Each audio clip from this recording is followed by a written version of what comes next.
सांगेल की 100% बदल लगेच कुठलाही आपल्याकडे होणार नाही। वर्किंग वुमनसाठी आम्ही ज्या आयसी कमिटी केल्या होत्या त्याच्यामध्ये खूप चांगल्या पद्धतीची नोंद झाली आहे। कोल्हापूरच्या पोलीस विभागाने आणि कामगार विभाग, कलेक्टर विभाग यांनी अतिशय चांगल्या पद्धतीची यंत्रणा पुढे चालू ठेवली। पुण्यामध्ये अर्चनचं प्रकरण गाजते आज भेट सुद्धा काही लोकांनी घेतली आहे पोलिसांची, काय कसं बघताय?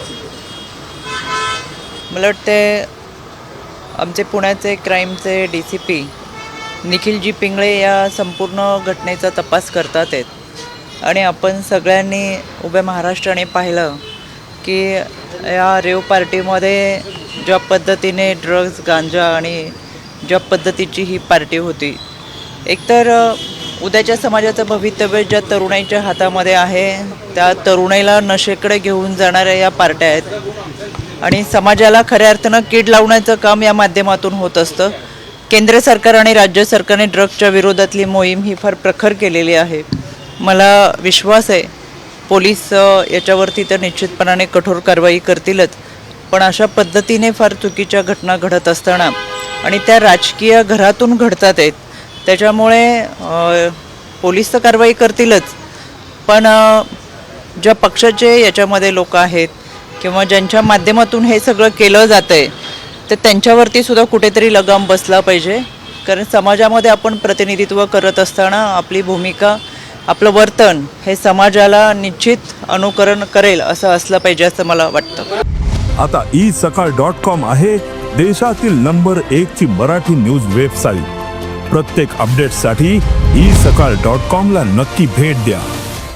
विरोधकांकडून आरोप केला आहे, अशा पद्धतीचा आरोप देखील होते की हा ट्रॅप सगळा गिरीश महाजनांचा जो काही वाद चालू होता त्या वादातून हा ट्रॅप अशा पद्धतीने नियोजनबद्धरित्या हे केले गेले असं सर्वच विरोधी पक्ष बोलतात। राज्य महिला आयोगाचे अध्यक्ष म्हणून माझा संविधानावर, घटनेवर आणि कायद्यावर विश्वास आहे। कालपासून पोलीस यामध्ये तपास करत असताना पोलिसांनी स्वतः प्रेस कॉन्फरन्स घेतलेली आहे आणि आपल्या सगळ्यांसमोर ज्या घटना घडल्या त्या त्यांनी मांडलेल्या आहेत। तर मला असं वाटतं आपण पोलिसांना तपास करण्यासाठी काही अवधी देणं गरजेचं आहे। यामधील काही मेडिकल रिपोर्टसुद्धा समोर येतील, ते सुद्धा पोलीस आपल्यासमोर पत्रकार परिषदेच्या माध्यमातून मांडतील। त्याच्यामुळे दूध का दूध, पाणी का पाणी हा कायद्याच्या चौकटीतून होईल, आपण वाट पाहूया। 2 महिन्यापूर्वी आपण कलेक्टर ऑफिसला बैठक घेतली होती, आढावा बैठक घेतली होती, त्यातल्या किती निर्णयांची अंमलबजावणी झाली किंवा त्याचे आउटपुट काय सांगू शकाल? कुठल्या कलेक्टर ऑफिसला आपली बैठक झाली होती 2 महिन्यापूर्वी, हो, त्यात झालेल्या निर्णयांची माहिती। मला असं वाटतं कोल्हापूरकरांना मला सांगायला आनंद वाटेल, सर्वाधिक भेटी मी कोल्हापूरमध्ये आणि आढावा बैठकीच्या निमित्तानं दिलेल्या आहेत आणि ह्याच सगळ्याचा रिव्ह्यू घेण्यासाठी मी आज SP ऑफिसला आले आणि म्हणून मी तुम्हाला विनंती केली होती की मी जाऊन त्यांच्याशी चर्चा केल्यानंतर मला तुम्हाला अजून फार सविस्तर आढावा देता येईल। राज्य महिला आयोगाकडे महाराष्ट्रातल्या अनेक केसेस येतात, अनेक तक्रारी येतात, त्याचा पाठपुरावा करत असताना आम्ही संबंधित विभागाला त्या तक्रारी पाठवत असतो आणि बऱ्याच वेळा त्या तक्रारींचा म्हणजे त्या कधी न्यायप्रविष्ट असतात, कधी त्या समुपदेशनाकडे असतात, कधी वन स्टॉप सेंटरच्या माध्यमातून चालतात आणि बऱ्याच वेळा या गोष्टींसाठी आम्ही स्वतः जेव्हा पोलीस अधीक्षक असतील किंवा संबंधित विभागाचे अधिकारी असतील यांच्याशी चर्चा केल्यानंतर बऱ्याच वेळा त्या केसेस लवकर आम्हाला निकालात काढता येतात आणि म्हणून आज खऱ्या अर्थाने मी SPंची भेट घेण्यासाठी या ठिकाणी आले। यामध्ये मिसिंग केसेस असतील, DVच्या काही केसेस, सायबर गुन्हेगारीच्या संदर्भात अनेक काही तक्रारी आमच्या आयोगाकडे आलेल्या आहेत। IC कमिटीच्या संदर्भात आपण फार मोठी चळवळ उभी केली आणि मला विश्वास आहे, आनंदही वाटला एका गोष्टीचा, कोल्हापूरच्या पोलीस विभागाने आणि कामगार विभाग, कलेक्टर विभाग यांनी अतिशय चांगल्या पद्धतीची यंत्रणा पुढे चालू ठेवली आणि त्याचा लेखाजोखा दर महिन्याला त्यांनी आम्हाला सादर केलेला आहे आणि यामध्ये चांगल्या पद्धतीचा बदल होतोय। मी हेही सांगेल की 100% बदल लगेच कुठलाही आपल्याकडे होणार नाही, पण जो काही बदलाचं वारं वाहत आहे याच्यामध्ये परिवर्तन करत असताना आपण निश्चितपणाने प्रगती केली हे सुद्धा सांगायला मला आनंद वाटेल आणि हा सगळा लेखाजोगा आढावा आमच्याकडे दर महिन्याला प्रत्येक जिल्ह्याचा येत असतो। मी कोल्हापूरच्या पोलिसांचं, कलेक्टर विभाग आणि आमचा विधी सेवा जिमबा यांचे मनापासून आभार व्यक्त करेल, कारण की त्यांनी खूप चांगल्या पद्धतीच्या आम्ही दिलेल्या सूचनानुसार बीट मार्शल दामिनी पथक, पोलीस काका असेल, बडीकॉप असेल यांच्या माध्यमातून सुद्धा शाळा कॉलेजमध्ये भेटी देत खूप चांगल्या पद्धतीचं काउन्सिलिंग केलेलं आहे। याच्यामध्ये अजून काही सुधारणा करता येतील का याच्याबाबत निश्चित त्यांना मी सूचना करेल। आणि मॅडम असा असताना भोगावती इथल्या एका कॉलेजच्या मुलींच्या घोळक्यामध्ये एका हुल्लडबाज तरुणानं गाडी घातली. त्यातली एक मुलगी मयत झाली, 3 मुलगी आता उपचार घेत आहेत, एक मुलगी सिरियस आहे. ह्याच सगळ्या घटनांच्या संदर्भात माझी चर्चा होईलच. ह्याचा आम्ही स्वतः सगळ्यांचा आम्ही नोंद आमच्याकडे ठेवत असतो, आम्ही दखल घेत असतो. पण गेल्या वर्षीच्या आणि त्याच्याही पूर्वीच्या म्हणजे 2 वर्षापासून मी सलग मला असं वाटतं 3-4 बैठका या कोल्हापूरमध्ये झालेत. 3 जनसुनावणी कोल्हापूरमध्ये झालेत. प्रत्येक वर्षी मी स्वतः जनसुनावणीला येते. त्या मानाने आणि आता यामधली एक तफावत कुठेतरी यंत्रणेमध्ये बदल करत असताना निश्चितपणाने जाणवतो. एक विश्वास या निमित्तानं मी तुम्हाला देऊ इच्छिते की वर्किंग वुमनसाठी आम्ही ज्या IC कमिटी केल्या होत्या त्याच्यामध्ये खूप चांगल्या पद्धतीची नोंद झाली आहे.